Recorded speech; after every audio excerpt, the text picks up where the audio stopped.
So I think the big aha moment for me, and actually this was covered by the class, was time orientation. Uh-huh. So there's one of the aspects that different cultures have is how they interact with time. Yeah. And some cultures are there are different extremes of the spectrum, right? There's a spectrum of where we land on that. And some cultures are very time oriented, Yeah. where everything is driven by the clock. Yes. Yeah. Others are more relational and less time oriented. So some cultures, the relationship is more important than the clock or the time. And I think one thing that's important to understand about culture, and something I learned very early on, is that differences are not deficiencies.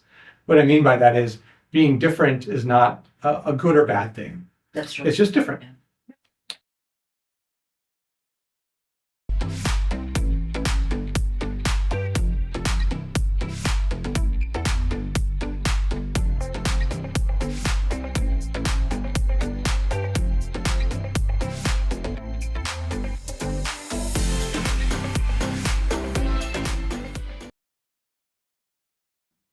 With that, I noticed that you have done a work, change anything plan. Okay. You've learned Hindi. Let's start with that first. You learned Hindi with this trip, Devanagari. Devanagari. And that is an exceptional work. It's very difficult to learn it. You've not just learned it, the one template you worked around a template called Change Anything Plan, and you made that in Hindi for an Hindi audience. Talk about that because I understand that was one of the templates that was really appreciated by your colleagues as part of change management. Yeah, absolutely. So I'll come back to the question about language, or as I explained first on the change side of things. So I had a somewhat unique opportunity, I feel, in my career at one point where I spent a couple of years doing what I call my sabbatical. Okay. So it's like a professor at a university will take some time off from teaching to go and maybe learn something new, or get some time away from their core job to do something different. And for me, I had that opportunity in my career at one point where I was asked to lead a large scale change movement. So an organizational change that we were making within the company. And I was asked to drive that change and facilitate it. And I spent a couple of years doing that and of course, then I had to figure out how to do it.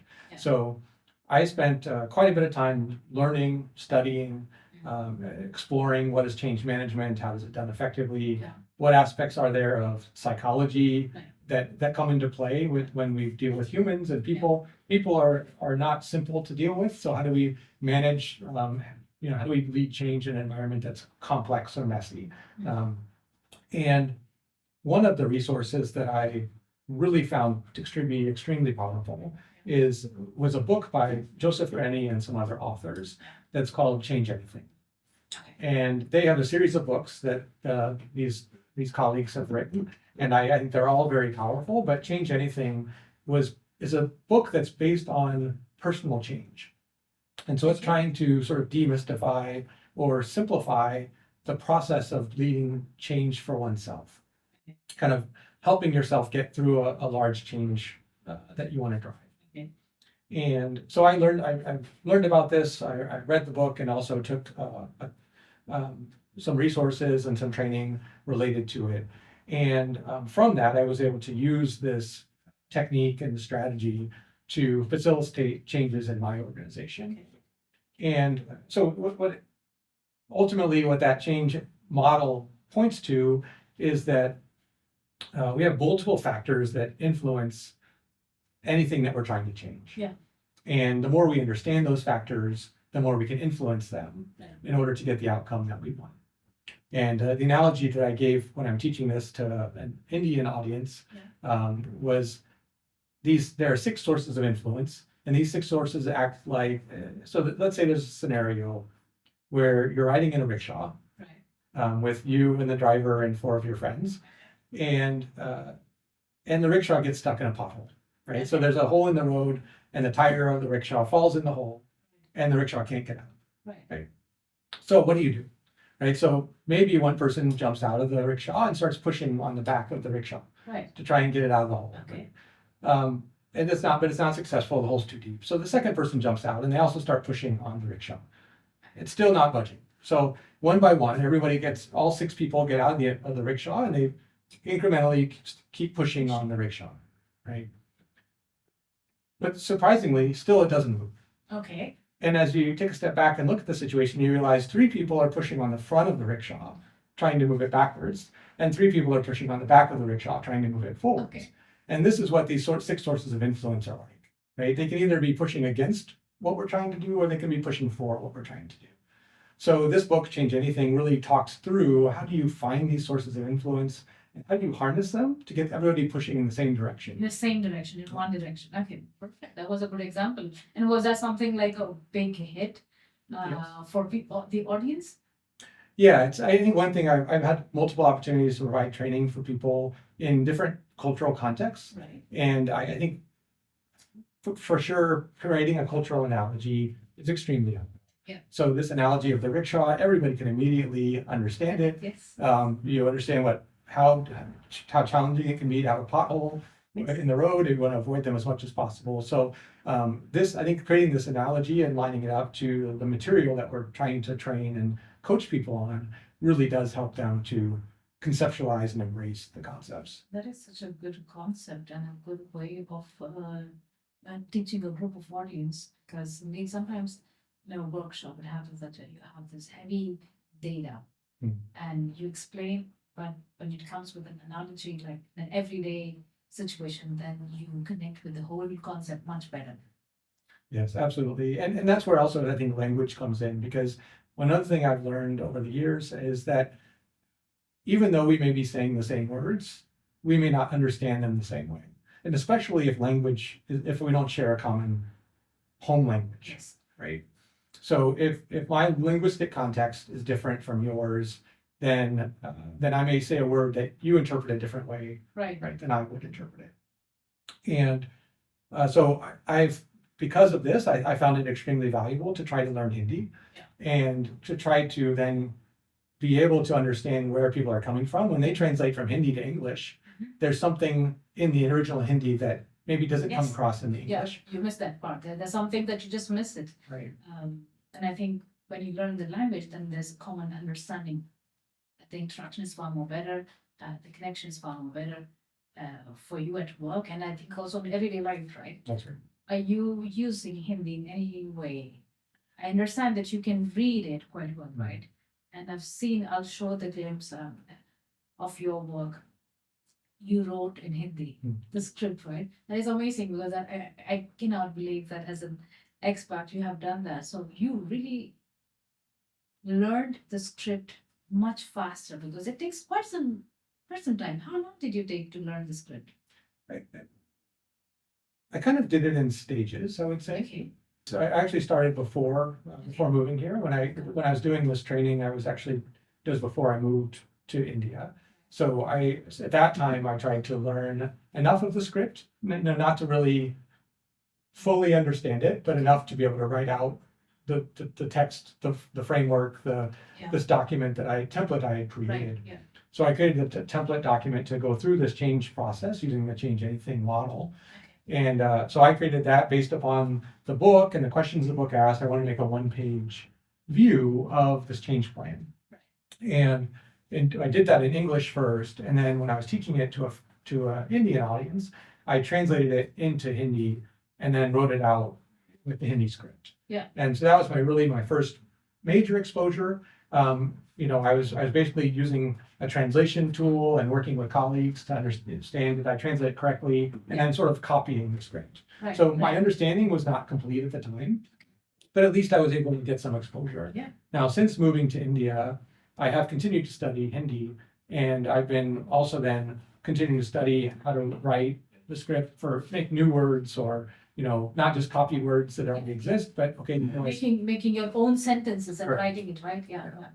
Yeah. So that took I would say, a amount of time. I'd probably say for a year after moving here, as I really continued to study deeply in Hindi. But before that, I spent probably 3 or 4 months trying to just get the script figured out. And when you were, did you teach them in Hindi? No, you just kind of wrote the template. The template was really written in Hindi. But when it comes to teaching, was that something like a mix of Hindi and English? It was a mix. And so depending on, I've taught it multiple times, and depending on the audience, I can use more English or less English. Yeah. And now I've had situations where my audience didn't speak much English at all when I've done some volunteering. And so in those situations, I have an interpreter and a translator. And the translator will then work with my English and translate to Hindi and work with the audience in that way. But no matter what, whether I'm teaching mostly in English or whether I have a translator translating to Hindi, what I found it was really helpful is identifying some key Hindi phrases or words that are in that material that I can use, right? So I'll give an example. In this Change Anything framework, it talks about 6 sources of influence. Right. And those sources of influence are personal motivation, which is Vyaktigat Prana in Hindi. Okay. Personal ability. Personal motivation and personal ability. So Vyaktigat Prana, personal motivation, and Vyaktigat Kaushal, personal ability. So these are sort of academic Hindi words. I know. Exactly. Yeah, that's why I'm like Kushal, Vyaktik, Kushal, Vyaktik, Prerna. व्यक्तिगत प्रेरणा Vyaktikat Prerna or व्यक्तिगत कौशल. These are really difficult words. So I knew at the time that these were academic. I talked with colleagues. They said, yeah, these are sort of academic translations of Hindi, but it was enough of a translation and people understood it after they thought about it. What does it mean? Then whenever I talked about personal motivation, I could say Vyaktigat Prerna, right? And people would say, then they have this connection. Right. And so those things, key phrases, I would translate, and then I would learn them in Hindi in a way that I could then use them on an ongoing basis. And plus the everyday analogy, the examples, that helps, right? Well, with the volunteering, now moving on to the next question, your motivation of giving back. I understand that you have been not involved like 100% volunteering involvement, but more of whenever possible, you're involved in the contribution for Bori village. What sparked your interest in contributing or helping kids in Bori village? How was the experience? Talk to us about that. Well, I will say I've been blessed to have the opportunity to have some small ability to contribute to the Bori village and engage there. For me, that really comes from sort of my worldview perspective. Before moving to India, I feel like I've just scratched the surface or just begun to get involved. But I think it's something that it's pretty easy to want to do. As when I first arrived in India, I think one of the most striking things that it's immediately apparent is the contrast that you see between the rich and the poor, the haves and the have-nots, right? And that stares you in the face in India for sure. I'm sure I'm guessing it's something that many people, when they first come to India, that they recognize or that they immediately observe. And for me, I come from a context where I feel like I have an obligation or a need to help others. And that comes from my context where I'm saying, I would say, my faith tradition says that I need to love God and I need to love other people. And I should do what I can. I have a imperative to do what I can to help others, to have the peace and the freedom and the love that I receive. I want to be able to share that also with others. So from that context of trying to engage with others, help them experience the love that I've experienced, I found volunteering to be a great opportunity for me to get involved. And as someone who likes to teach and likes to help others to learn and to grow, I think that it's easy then to look for opportunities that involve education or development, helping people to be better positioned to be successful. Yeah. Specifically in India, I think one thing that I've learned, through through various means. What specifically in India, one of the things that I've learned is that education is so critical to advancement, to the ability to have opportunities. Yeah. And if we can enable, if I can help enable people to get the right level of education, that helps them to move from one position to another position. Social mobility hinges on education. Opportunities are much more available for people who have education. So I look for these types of opportunities when I look for volunteering or engagement opportunities. And I've had multiple chances to do that as to get involved in different schools, whether that's through work or through NGOs, to help support through training or supporting the development of children. So I think this is really what led me to also be interested in helping out with the Bori village and seeing what I can do in some small way, how I can get involved and help them move forward. I see that your kids were also joining you to the Bori village last time. Want to understand when they visited the Bori village, what did they question about the whole situation? Any questions? So I'm sure the kids must have come to you with questions. How did you deal with that? How do you make them understand that this is a section which exists, and we have to do our bit? And what is that bit? And how can a kid help the other kid? How was the discussion with your kids about it? Yeah, we have I think within our family, we have very open conversations with our children about these types of topics. So, and one of the things that we emphasize early on, and I think a lot of other people, this is helpful for a lot of people to look at, is we help them recognize that we don't choose. I didn't choose which family I was going to be born into, which country I would be born in, right? Which circumstances I'm born in, right? That's not my choice, and that's not anyone's choice, right? So we're all born into certain circumstances, and then what we can be doing in those circumstances and how we can move from that circumstance to another is really all that's left to talk about. So for our children, that's one of the things we talk about a lot is, hey, you were born in a certain situation, and that with that situation comes a certain amount of privilege, and with that privilege should also come obligation to recognize that others didn't have that same privilege, weren't born into that same circumstance, and so how can we use our privilege in a way that supports and encourages the movement of others into a better circumstance? Yeah. So this is something we've talked about a fair amount with our children, and we look for opportunities like this to get them involved, to really see and interact and recognize that they can do something, right? Everyone can have, even the youngest child can be involved.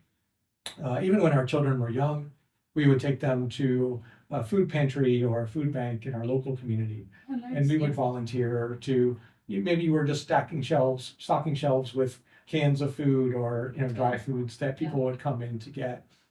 But we're engaging in our community. We're offering even a 4-year-old child can do this. Yeah, so that we would have in our local community, we would have what we sometimes call a food pantry, Right. where people could come if they didn't have the money to purchase food. Okay, They could. Food bank. It's like a market, but they Yeah, wouldn't yeah. pay for the items. So the kids were really introduced for that part of the social involvement like that in US itself, and then that now continues here. Because I think when you talk about expat kids, we say that the travel, exploring another country, makes them resilient. Involving them in a social cause like this also makes them resilient. They adapt quite well. They evolve very well, I feel. Not just by living in a different country, but involving themselves in a social cause like this. All of us, I feel like they must reflect like, okay, what is my life like, and what is their life like?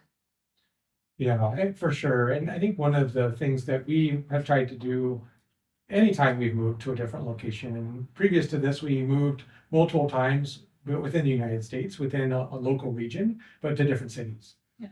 And every time we've moved, we really have been very intentional about diving into the community where we find ourselves, Yeah. and figuring out how can we get engaged. right? And so volunteering is one of those ways. So we look for opportunities to say, let's get involved and give back to the Right. community that we're a part of. And it's not just giving back. I mean, I think there's also, of course, benefits that we get and our children get. Yes. Our children become better global citizens. Yes. They gain a deeper understanding of the world around them, the circumstances that different people are in. It gets them out of maybe a bubble that, Yes, that some yeah. people would say, right? Where everyone around them looks just like them, sounds just like them, has the same socioeconomics as Yeah, they do, yeah. right? And it helps us understand that, again, it's just another way of seeing that people are different, but we're all the same. Yes. I think for me, there's also some benefits, of course, in volunteering and giving back. It's rewarding to me. I think as I think about, especially being involved in youth development and working with children and students, I have multiple occasions where I've had the opportunity to, help students to learn or to develop, and but then I've gotten back from them in ways that are probably even more valuable. So I can recall one situation where we were volunteering here in India, and I had an opportunity to sit down with a high school student that was part of this community we were supporting and we were volunteering in. And we just had a one-on-one conversation about where the student opened up about their studies and their challenges and what they're struggling with, thinking about exams, right? Approaching 10th standard and trying to figure out, how are you going to pass all your exams? The And crucial year, yes. yeah.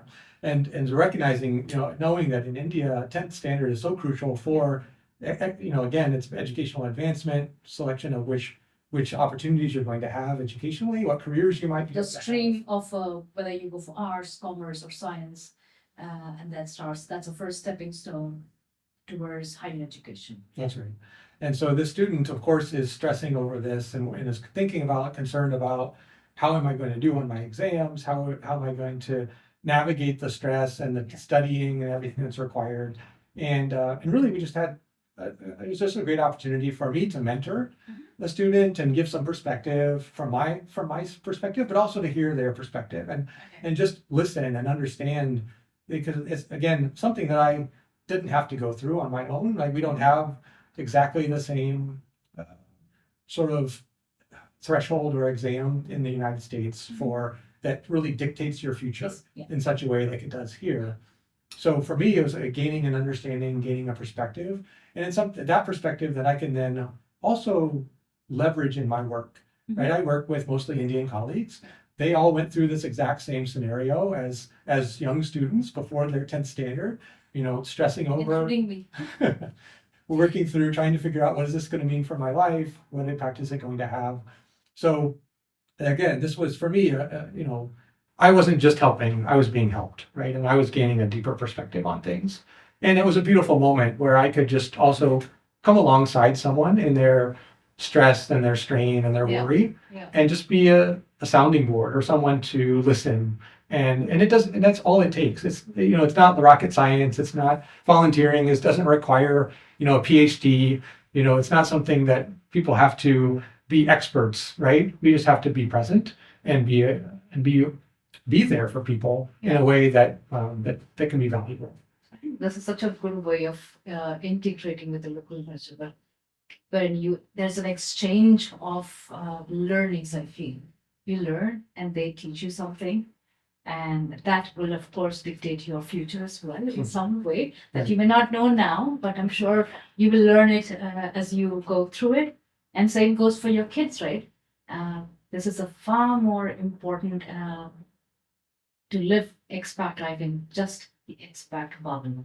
Go beyond that and see what you can get, because there's always some learnings in every part of your life, and that should be motivation for everyone. I'm coming to the last. I'm sorry. Do you want to have that? Yeah, I mean, I think what you said is an excellent point, and it really resonates with what I was thinking about coming into this conversation. And I mentioned earlier that really we recognize that who we are in our lives is formed and informed by our experiences, right? And being an expat is one experience, and absolutely, it's an extremely valuable experience. It's something that it is hard to replicate. That just the totality of that experience. There's so many facets and factors that come into play. But at the same time, reaching out beyond what expat life looks like and understanding the local culture and integrating is so important. So it's such a valuable piece of the experience. Yeah. Is to gain that perspective. And as you noted, it forms us, right? Every experience we have and every experience we expose our children to opens them up to something new, and it shapes what they're going to be in the future. And we can't necessarily predict what that will be looking forward, but looking back, we can then reflect, and I can look back at my life and I can see all of these experiences that I've had that have led me into this moment where I've had an opportunity to live internationally and gain that exposure for my family. Absolutely. I think shaping children, when we think of this section where we always think of the school is the one who's going to shape them, right? Their future. Whatever they learn from the books is what is going to shape their future. But this is something you will not find in the books anywhere. You will not find in any of the documentaries. The kids experiencing themselves these situations. It's a rewarding experience, I think, not just for you as an expat, but for the entire family. With this, is there any advice that you would like to give to expats who are in a similar situation, thinking whether they want to take this path or not? Or also to the locals who think that, okay, India doesn't really have a lot of outdoor things to do. Any advice from your side? To those who are investigating, exploring the opportunity to take on an expat experience, I think one thing that, upfront it's important to note is that there is a lot of uncertainty. Yes. Right there, and this is probably it's a big move and it's a big step to jump into a different world, a different experience. I think there are ways though to mitigate that uncertainty and to have to plan for it. So in some ways we can plan by, as you noted, right? Sometimes people get at least a 1 week pre-assignment opportunity, a visit where they can come and they can learn about. And I really say dive into that and do as much as you can with that time that you have. We actually brought our children with us on our pre-visit. Well, that's a great thing to do. Yeah, so our pre-assignment visit, we brought our children. We were pretty sure we were going to accept at that point. But so what we did, we used that as that pre-assignment visit as an opportunity to look at schools, to look at housing, and really engage our children in the process. So they helped us select a school. Okay. They helped us select an apartment, housing. We basically, every place we went, we would give them a checklist of, pros and cons that they could mark off. And then at the end, we could evaluate and see which one got the highest, what was their preference. Oh, really? That's a good way of selecting your next step, your life as an expat, because I don't think so. I've heard from anybody who really came with this evaluation sheet. But okay, but in your case, I think you were really lucky to have kids who could understand what is to be evaluated in a new space. That's right. Yeah. And so, that can scale for sure. Like it can even be like a smiley face, frowny face, right? But that helped our children for sure to get, so that they could really quickly transition once we moved here. They'd already experienced it. The uncertainty had drastically reduced, right, by making that visit. And of course, that's not always an opportunity. And so additionally, I think it's of course helpful to do some research, right? Yeah. The internet is a vast trove of resources now, right? YouTube videos that highlight different locations, that talk about those places. There are so many websites, travel websites or expat websites that people can refer to. I think those are also really valuable. Yeah. I actually talked with multiple people who had been expats and here in Pune from my company in previous years. Right. And just talked to them about their experience, what was the transition like. So I had great opportunities to learn from them, kind of some of the things to consider as a family moving into that environment. So I think those are some of the key things. But I also think that one solid foundation is any amount of even if it's not a specific cultural training, but even a broad cultural training. If there's any course or book, there's actually one book that I was given as part of the course that I took many years ago. The book was called Working Globe Smart, and it's about different business cultures around the world. Right. So it's a work context book, but it talks about cultural differences and how people interact. And that's also helpful because it thinks about these different dimensions and how people, associate with different events in their lives. So that having that, even a broad cultural understanding of like what are differences between different cultures really just helps to identify those things when they come. That's a good piece of advice from your side. And what about the outdoor activities for the locals? Because I know that what I see the culture that we have now evolved into, that we spend our weekends only in cinema hall or the indoor activities that we have. I'm talking as a parent. As a parent, my child, the options I feel are so limited for him. For him, it is just okay. Indoor gaming arcade is something that will give him happiness, and I feel like there are enough things to do. The only thing is we need to know the resources of it. And the one who has explored like you, I think you can, of course, vouch on, okay, this is the location where you can go for. Or maybe you can mention the name of the organizations that you came across when you were new. I think that you were talking about some rock climbing. It was a Mountaineering Institute here in Pune. One advice that I've received from my colleagues when coming here was, and I think this was relevant also for other locals, is first, I think a good first start is to, if you have a passion or an interest or an inkling of an interest, find people who are doing it, right? So they would always tell me, I ask my colleagues, what about bicycling? Are there people who do bicycling here? And they said, well, find somebody who's on a bicycle and ask them, are there cycling groups? And that actually turns out to be very effective. Okay. It turns out there are cycling groups that meet on a weekly basis, and they go for group rides. And so if you can get connected to one person who's in that community, then that builds your connection with the community. Of course, the harder part is if you don't know that one person, if you don't see that one person, if you don't see that opportunity, right, then what do you do? And there, I think, again, for me, it was looking at web searches. I did internet searches for topics of interest and looked for things in the area. That doesn't always work. Right. There doesn't always have that opportunity.